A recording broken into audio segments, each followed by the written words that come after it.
can't believe what you're telling me. Is this true? I was sitting in the clinic's waiting room when my phone buzzed. It was my daughter, Gloria. Her voice was different that day, cold, almost rehearsed. "Mom," she said, "I just wanted to let you know we're flying to Europe tomorrow. Oh, and I sold your lake cottage and your car. We needed the money. Don't worry, you'll be fine. Bye." Then she hung up, just like that. I remembered staring at the phone for a long time, my fingers trembling slightly as the words sunk in. She didn't even say goodbye. 45 years of my life, raising her, sacrificing everything to give her comfort, education, and stability. And in one short phone call, she erased me. But strangely, I didn't cry. I took a slow, deep breath and smiled faintly because there was something my dear Gloria didn't know. My name is Evelyn Ruth. I'm 71 years old, and until that moment, I thought I understood what love meant, a mother's love, unconditional and endless. But that day, I realized something deeper. Love without respect is just a leash for pain. 6 months earlier, I'd become a widow. My husband, Edward, passed away suddenly from a heart attack, right there in our kitchen, halfway through his morning coffee. He had just said, "Good morning, my love," kissed my forehead like he always did, and moments later, he was gone. Since that day, Gloria had become a constant presence in my life, or at least that's what I believed. She visited 3 times a week, helped me with the funeral paperwork, took me grocery shopping, even insisted I start seeing a doctor regularly. She'd say, "Mom, you've got to take care of yourself now that you're alone," with a warm smile that, at the time, I thought was love. Now I understood. It was calculation. The cottage she sold wasn't just a house, it was a piece of our family's heart. Edward and I had bought it when Gloria was 15, a tiny lakeside place surrounded by pine trees and the sound of crickets. It was our sanctuary. To Gloria, apparently, it was just real estate. And the car, Edward's old blue pickup truck. He used to treat that thing like it was alive. Every Sunday morning, he'd wash it, polish the mirrors, and park it carefully beneath the elm tree beside the porch. That truck still smelled like his aftershave. It was the last piece of him I had left.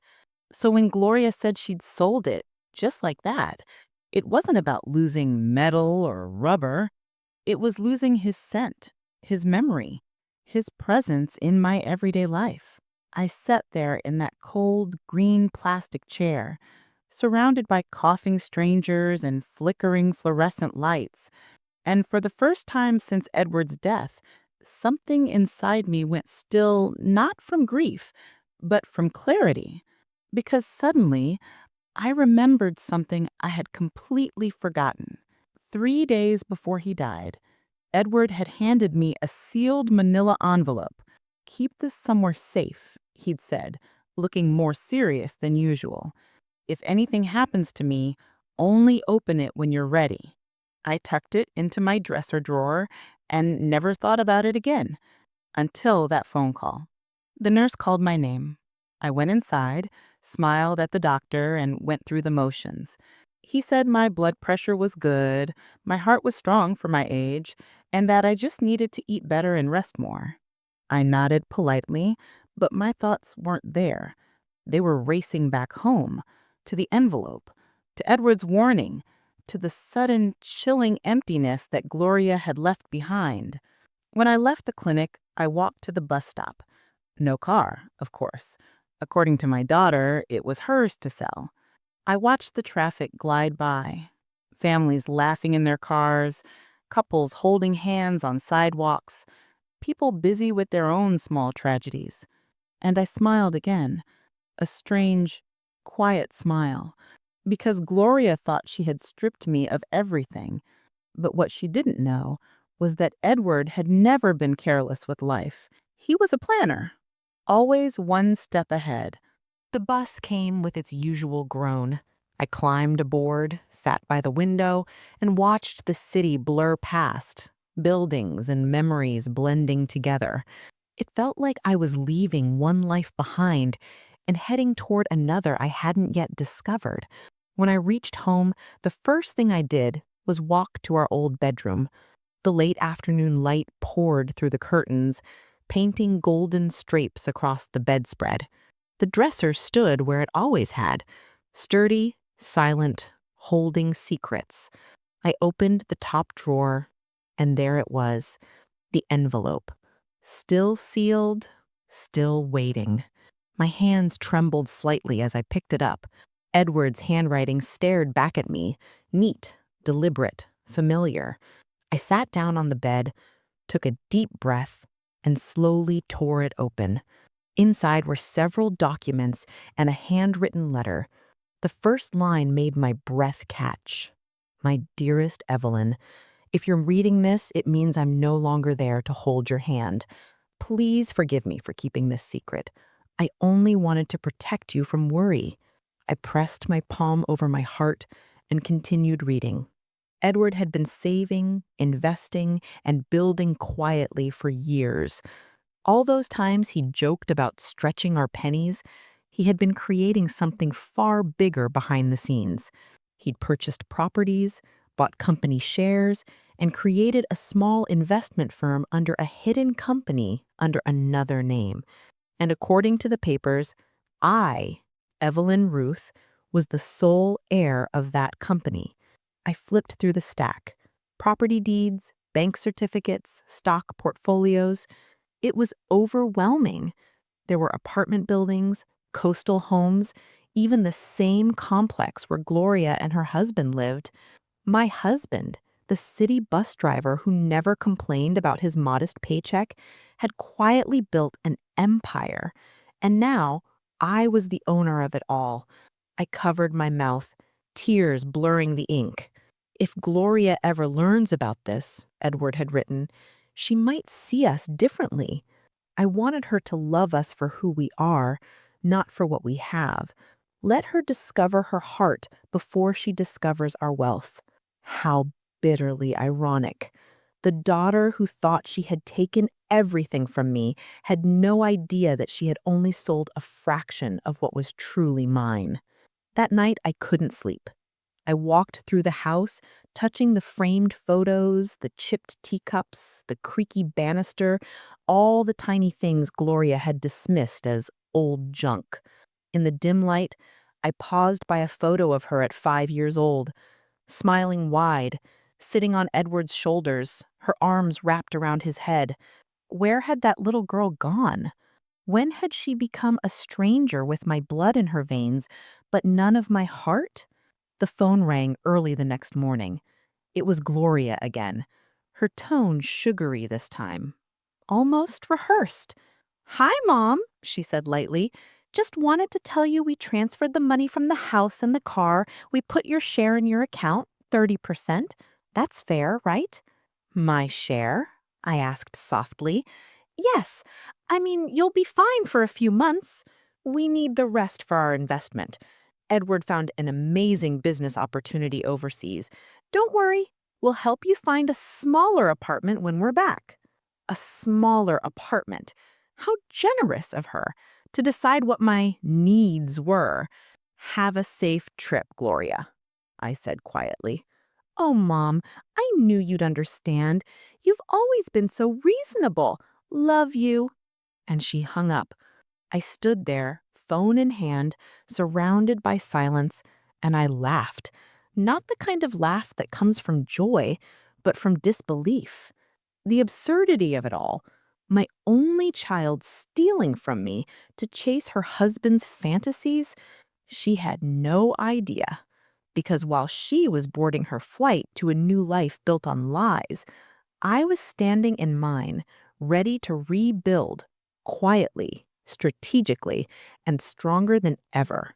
That day, I brewed myself a cup of tea, sat at the kitchen table surrounded by Edward's documents, and whispered, "Let's see how far they can fly before they fall." They thought I wouldn't find out. But this changes everything. This property is mine. The day Gloria and her husband left for Europe, the street outside my house was glowing in the afternoon sun. From my kitchen window, I watched them loading suitcases into a yellow cab, laughing, kissing, looking so carefree, as if they weren't leaving behind the woman who gave them everything.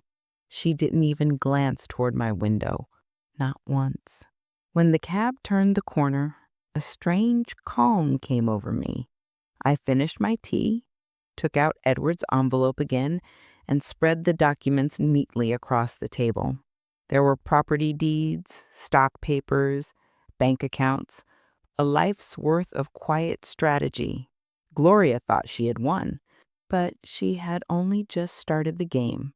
That evening, I called the one man who had helped Edward handle some of his affairs years ago, Mr. Carter, our family lawyer.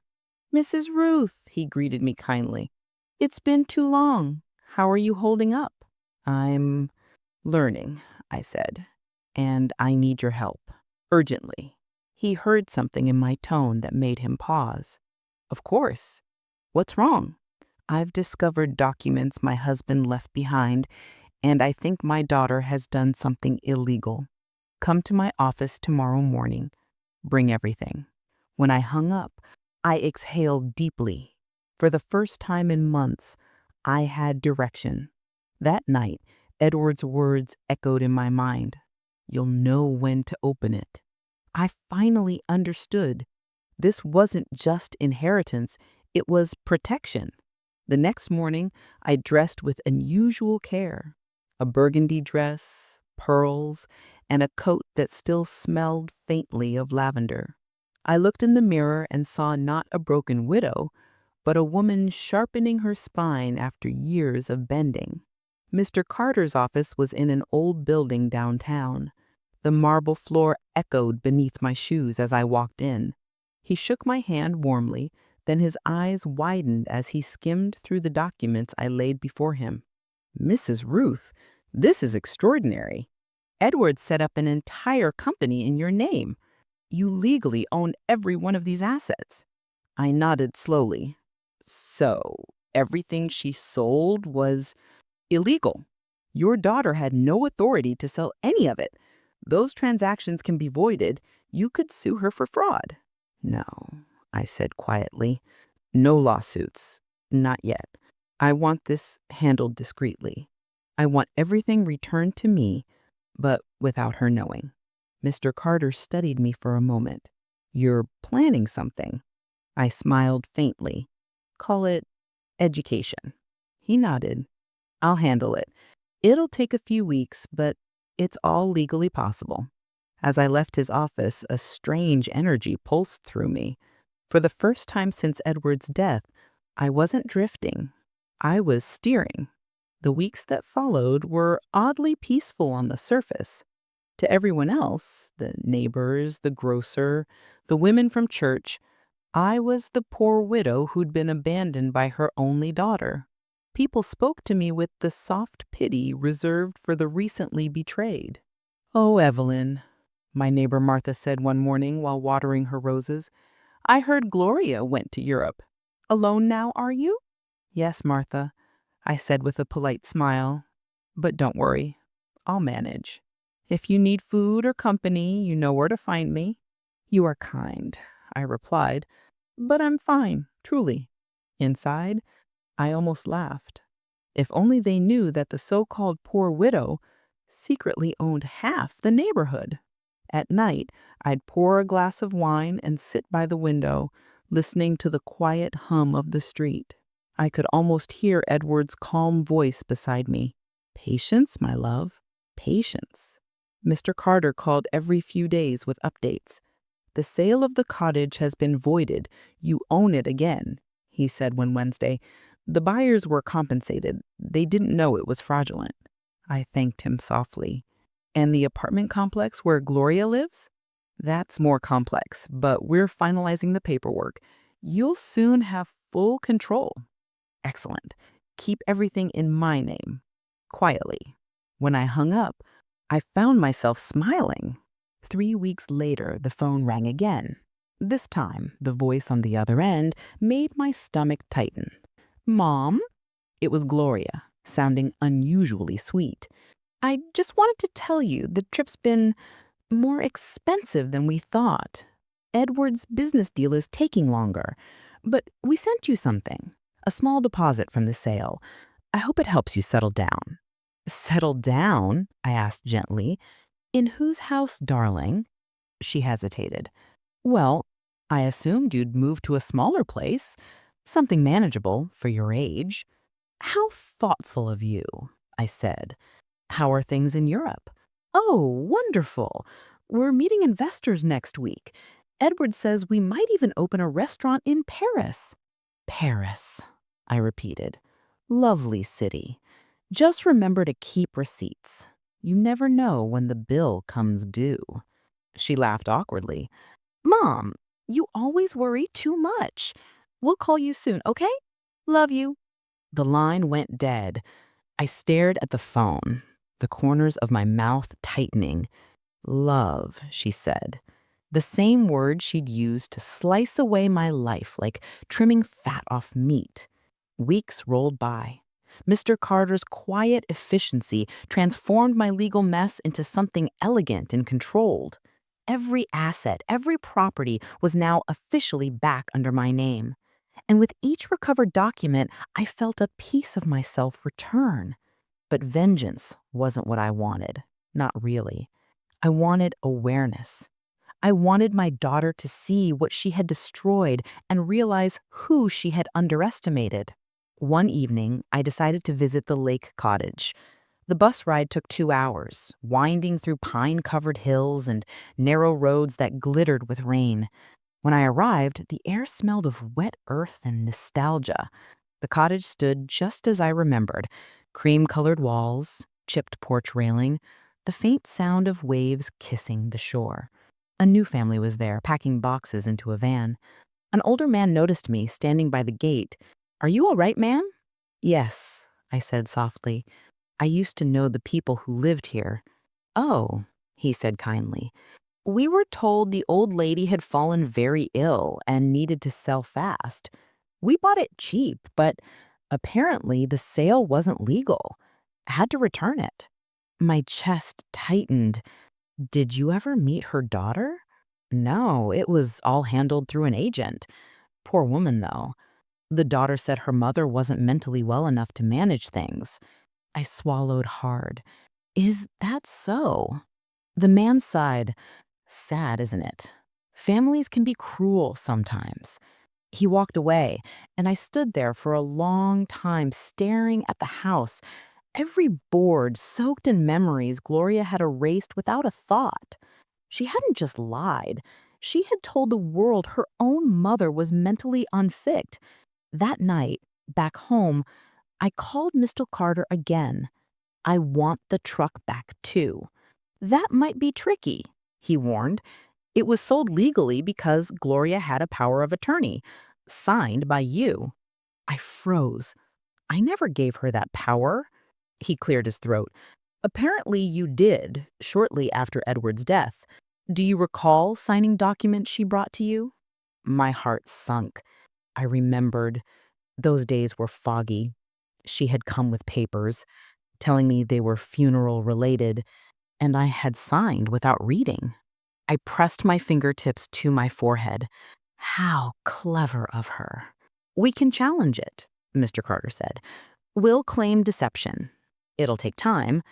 Do it, I whispered. I want everything back. Every last piece. The following month became a quiet performance. By morning, I was the sorrowful widow everyone pitied. By afternoon, I was the silent owner of a growing fortune, managing assets and strategizing with my lawyer. My world had split in two, and I was learning to enjoy the contrast. I even started walking every evening again, greeting neighbors, smiling at gossip I already knew the truth behind. People pitied me for my daughter's cruelty, and I let them. Because pity is the best disguise for power. Then, one afternoon, Martha came rushing to my gate, breathless. "Evelyn, have you heard the news?" "No, dear. What is it?" "Your son-in-law, Edward Jr., right? The bank's investigating him. He's got unpaid loans, big ones. Took them out using the apartment as collateral, but apparently the place isn't even his." I raised my brows mildly. "Is that so?" "They say Gloria didn't know. She might have to come back to fix the mess." What a disaster. I smiled faintly. Yes, quite a disaster. When she left, I sat on the porch with my tea and looked at the fading sunset. Somewhere far away, my daughter's perfect world was crumbling, and I didn't have to lift a finger. "Thank you, Edward," I whispered to the sky, "for teaching me patience." 2 days later, Mr. Carter called. "We've completed the property transfers. You now have direct control over everything. The apartment building, the accounts, the investments. Even the truck has been returned." I exhaled, closing my eyes. "And my daughter? She'll find out soon enough," he said softly.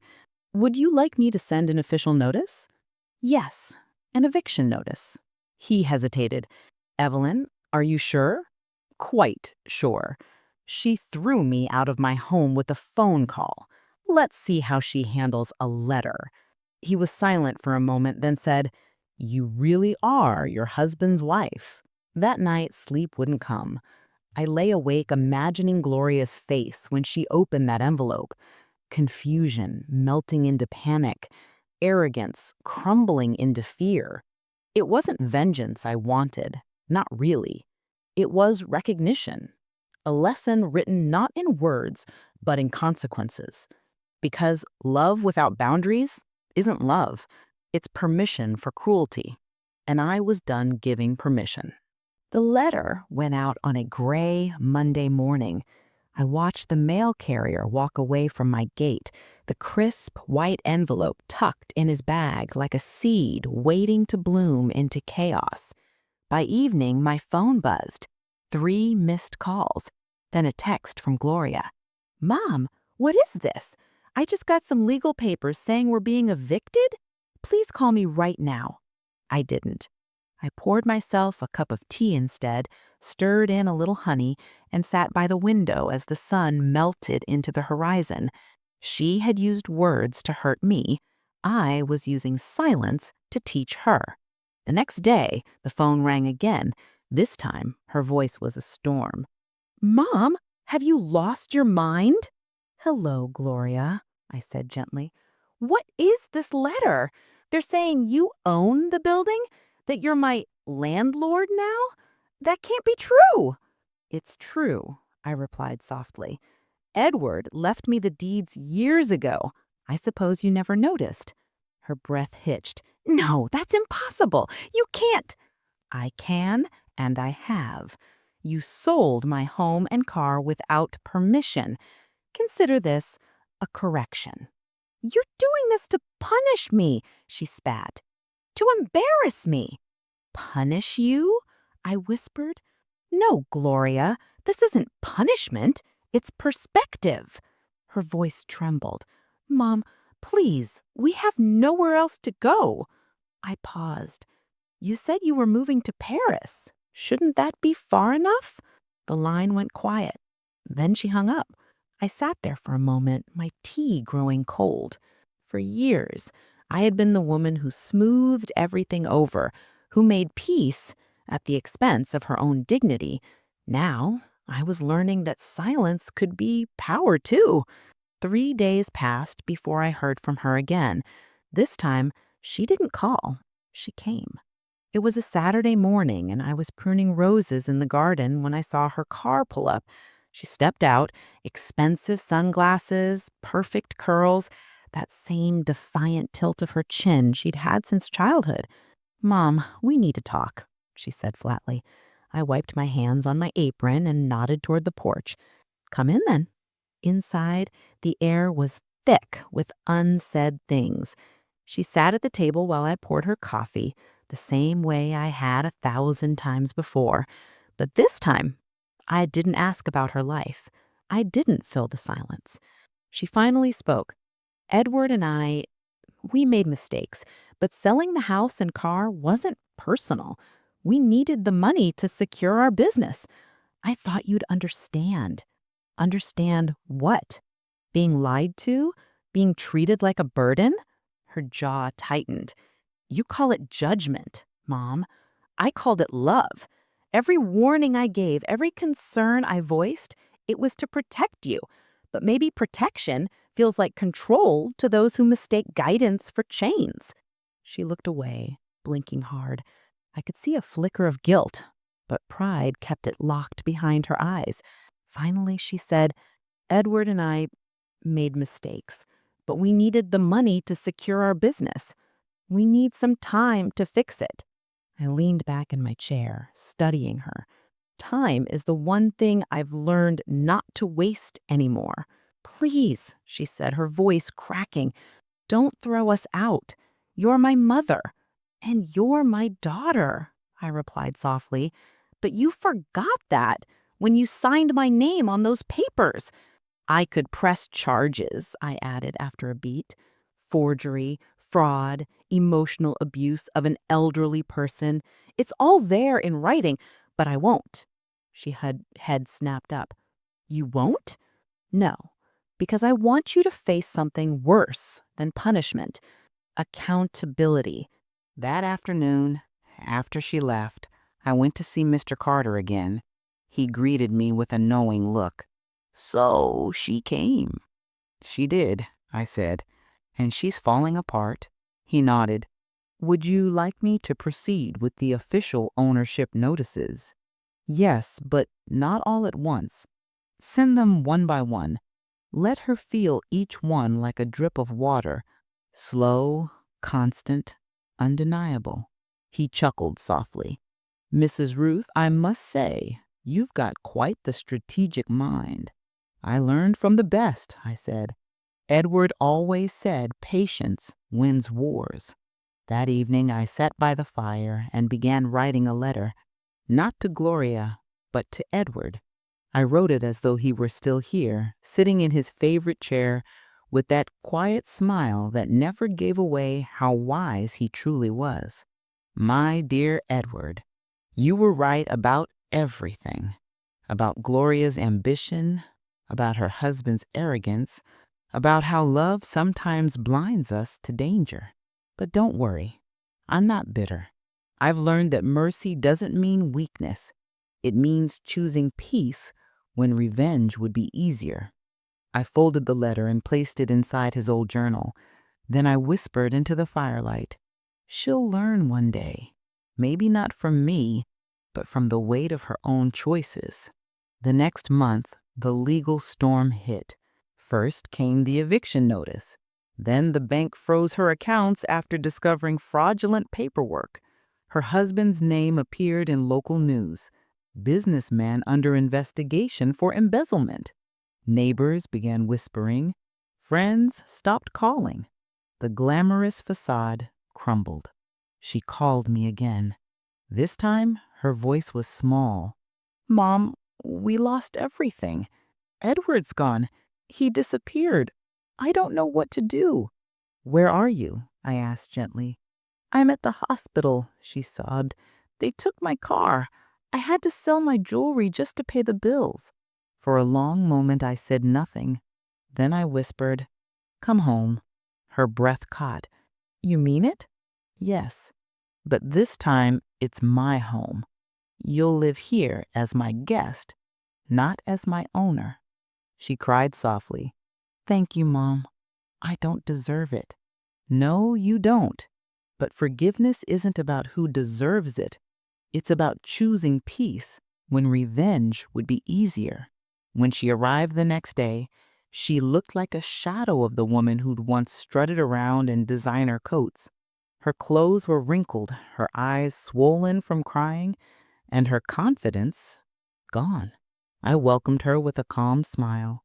I said, "You'll stay in the guest room. Dinner's at 6." She nodded silently, almost childlike. Over the next few days, she followed me around the house, helping in the kitchen, fixing old photo frames, cleaning shelves. Sometimes I'd catch her staring at Edward's portrait, tears glistening in her eyes.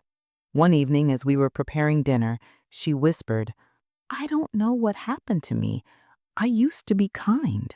I paused, setting down the ladle. Greed doesn't always shout, Gloria. Sometimes it whispers, and we mistake it for ambition. She nodded slowly, understanding flickering through the guilt. But there was one more thing left to do, a secret only Edward and I knew. The final clause in his will, the part I hadn't told anyone about, not even Mr. Carter. It stated that upon Gloria's demonstration of humility and care for her mother, a trust fund would activate in her name enough to rebuild her life, but only if I signed to confirm that she had changed. So I waited. I watched and I listened. Days turned into weeks. Slowly, she began to shift, waking early to make breakfast, tending the garden, even laughing softly over tea. She didn't know it, but every small kindness was being measured not by money, but by heart. One morning, I found her sitting by the porch, holding one of Edward's journals. "Mom, he wrote so much about you. Every page. It's filled with love. I never realized how deeply he cared for both of us." I sat beside her, the morning sun warming our faces. "He believed in redemption," I said, "that no matter how far we fall, love can still guide us back." She looked at me, tears in her eyes. "Do you think I can come back from what I did?" I smiled gently. "That depends on whether you're asking for forgiveness or permission to repeat it." She swallowed hard, then whispered, "Forgiveness." I nodded. "Then start by forgiving yourself." That night, after she went to bed, I opened Edward's journal and signed the final clause. The trust fund would activate in 30 days. She'd never know it came from me. It would be transferred anonymously through the firm, because true forgiveness doesn't announce itself. It simply acts. I closed the journal and whispered, "She's learning, Edward. Slowly, but she's learning." A week later, Gloria handed me a letter. "Mom," she said, "this is for you. Please read it after I leave for my new job interview tomorrow." The next morning, when I opened it, tears filled my eyes. "Mom, you were right. Love without respect isn't love.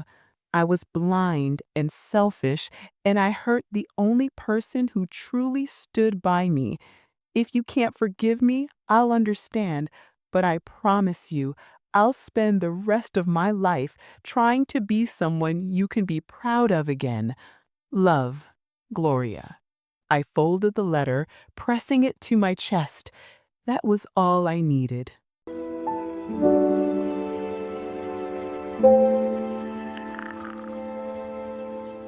30 days later, I received a call from Mr. Carter.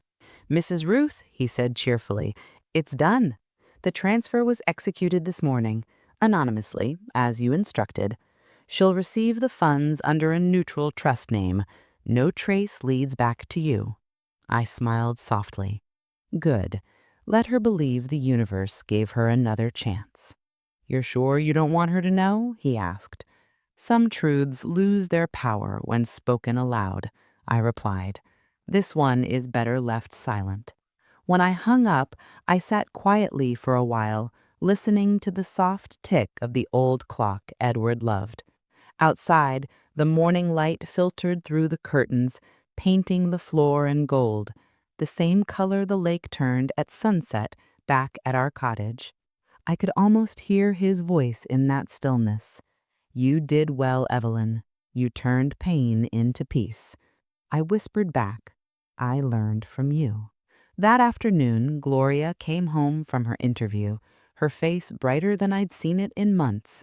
"Mom," she called from the hallway, "you won't believe this. The company I applied to called back. They said they reviewed my application and someone anonymously sponsored my relocation expenses and starting bonus. They said it's a charitable fund for women rebuilding after financial loss." She was smiling, eyes wide with hope. I felt a lump rise in my throat. "That's wonderful, Gloria," I said, keeping my voice steady. "You see, life rewards those who try to start again." She nodded eagerly. "I don't know who did it, but I'll never waste this chance again." I reached out, brushing a strand of hair from her face. "Maybe it's not about who did it. Maybe it's about who you'll become because of it." She took my hand and squeezed it, tears glistening. "Thank you for still believing in me, Mom."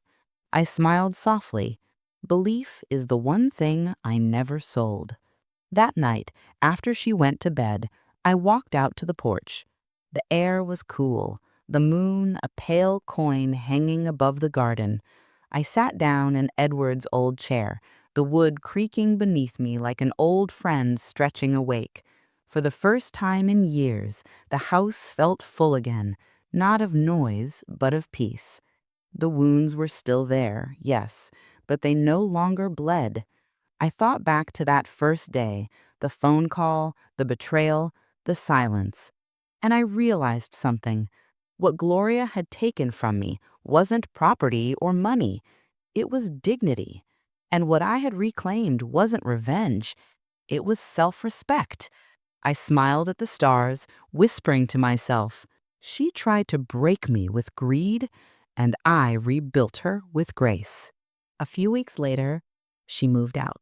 Not far, just to a modest little apartment across town.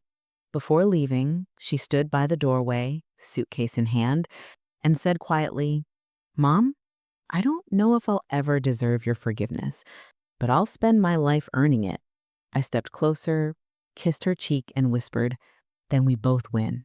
She hugged me tightly, and for a moment, I felt the warmth of the little girl she used to be, the one who used to fall asleep in my lap while Edward hummed old country songs by the fireplace. When she left, the house was quiet again, but this time, it wasn't empty. It was mine, completely, peacefully mine. In the months that followed, I often found myself back at the lake cottage, freshly restored, just as Edward had left it. The water shimmered, the trees whispered, and the world felt right again. Sometimes I'd sit on the porch swing, tea in hand, watching the sunlight dance across the ripples. That's when I'd think about everything: love, betrayal, forgiveness, all the heavy things that shape the soul. And I'd realize life isn't about avoiding pain. It's about learning who you become after it. People often ask me now, how did I forgive her? And I always say the same thing. Forgiveness isn't about erasing what happened. It's about refusing to let it own you. If Edward were here today, I think he'd smile. Because in the end, the legacy he left wasn't money or property. It was strength.